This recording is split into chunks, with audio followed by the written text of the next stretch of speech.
নমস্কার, spot on নিউজে আপনাদের স্বাগত। এই মুহূর্তে আমার সঙ্গে রয়েছেন সৌমিত্র চক্রবর্তী। তিনি অবশ্য মুম্বাইয়ে রয়েছেন। আগামীকাল খুব একটা ভাইটাল ম্যাচ ভুবনেশ্বরে মোহনবাগান এবং উড়িষ্যা এফসির সঙ্গে প্রথম লেগে সেমিফাইনাল, এবং তারপরে আর একটা মেগা ম্যাচ আছে গোয়া এবং মুম্বাই। গোয়াও কিন্তু ফুটছে, ভুবনেশ্বরেও প্রচুর লোক এবং মোহনবাগান সমর্থকরাও যাচ্ছেন। এই দুটো ম্যাচ যেহেতু নিয়মিত ধারাভাষ্য দেন ইন্ডিয়ান সুপার লিগে, প্রত্যেকটা ম্যাচ পুঙ্খানুপুঙ্খানুভাবে সৌমিত্রকে ফলো করতে হয়।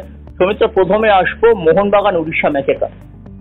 এই ম্যাচে মোহনবাগানের সম্ভাবনা কতটা? যদিও এগ্রিগেটে ফয়সালা হবে, তবুও একটা প্রথম লেগের সেমিফাইনালে কি অবস্থা? মোহনবাগান ইতিমধ্যে পৌঁছে গেছে ভুবনেশ্বরে, বিকেলে তাদের প্র্যাকটিস করার কথা। দেখো, টপ টিম উড়িষ্যা অবশ্যই, কারণ যে ধারাবাহিকতা দেখিয়েছে, ওদের প্লেইং স্টাইল, সেম ফিলোসফি লোবেরার আন্ডারে মেনটেন করছে, পজিশন বেসড ফুটবল, ভীষণভাবে কন্ট্রোলে রাখতে চায় ম্যাচটাকে। বাট মোহনবাগানও দুরন্ত ছন্দে রয়েছে, কোনো সন্দেহ নেই। বিশেষ করে মোহনবাগানের যেটা আমাকে এবছর সব থেকে বেশি অ্যাট্রাক্ট করেছে সেটা হলো অ্যাটাকিং ট্রানজিশন।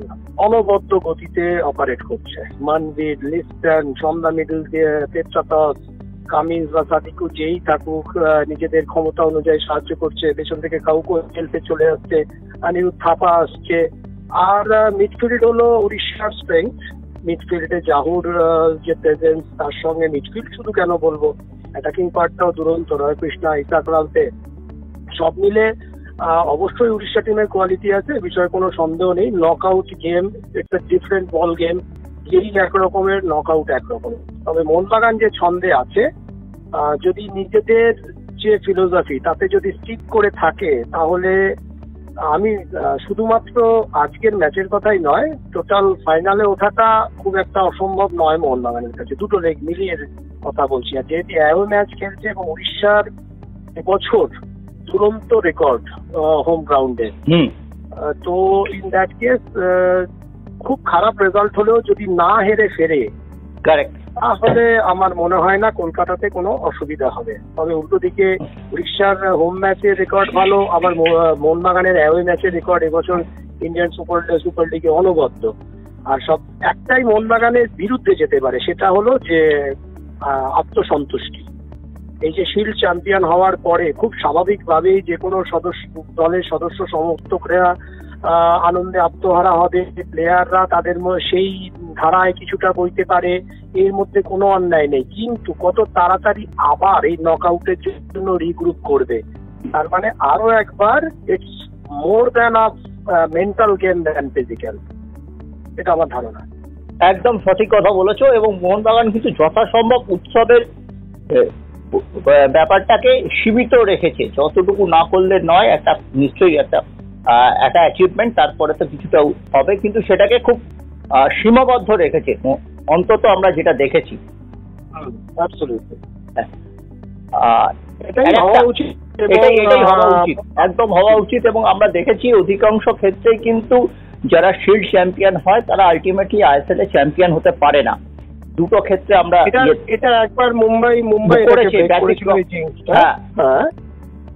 মোহনবাগানের এবছরের যা স্ট্রেংথ রয়েছে টিমটায়, মাঠের ইনসাইড আউটসাইড দ্য গ্রাউন্ড, বিশেষ করে হাউসের মতো একজন দক্ষ প্রশিক্ষক রয়েছেন, যিনি কিনা মেশান্ত ঠিক করছেনই, কিন্তু তার সঙ্গে সঙ্গে খেলোয়াড়দের মনোবল যেভাবে উনি প্রতিনিয়ত বাড়িয়ে চলেছেন, পজিটিভ মাইন্ডসেটের দিকে এগিয়ে নিয়ে চলেছেন, তাতে আমার মনে হয় না যে খুব অসম্ভব কিছু মুম্বাইয়ের রেকর্ডটাকে তারা আবার রিনিউ করতে পারে, মোহনবাগান রিনিউ করতে পারে।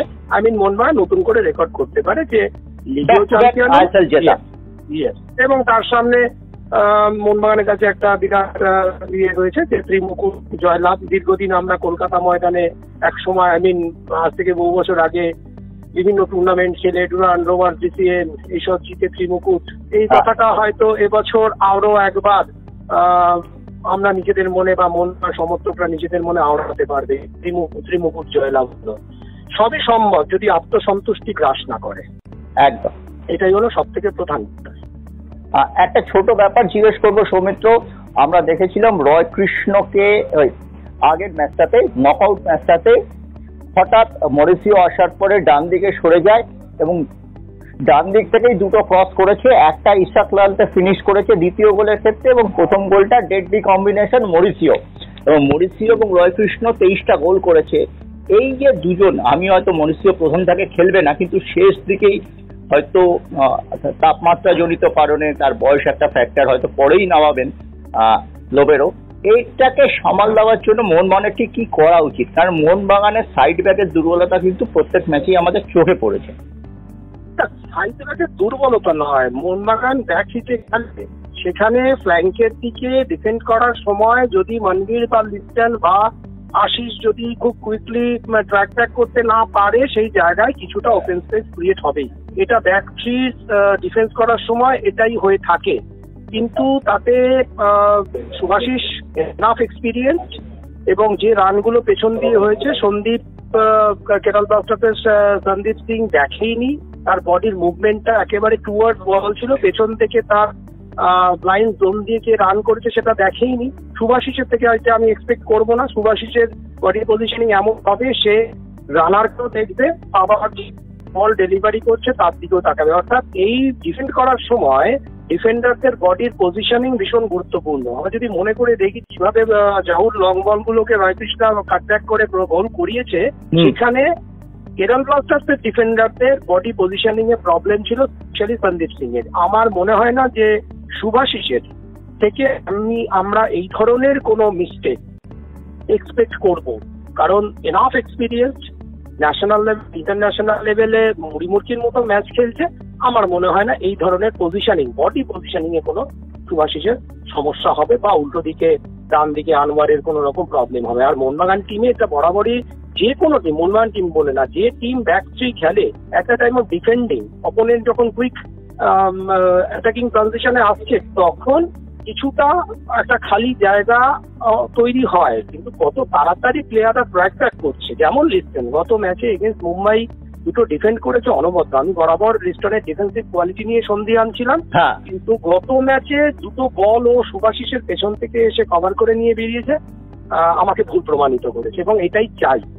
এই উইং একদম ঠিক কথাটা বলেছো, যেটা মুম্বাই ম্যাচে আমরা লিস্টনকে যে ভূমিকায় আমরা দেখেছি, যেই জায়গাটা একটা খামতি ছিল, হয়তো হবাসের পরামর্শেই লিস্টন এই জায়গাটায় মনোযোগী দিয়েছেন, এবং তাতে একজন পূর্ণাঙ্গ লেফট হাফ হিসেবে নিজেকে তুলে ধরতে পেরেছেন লিস্টন।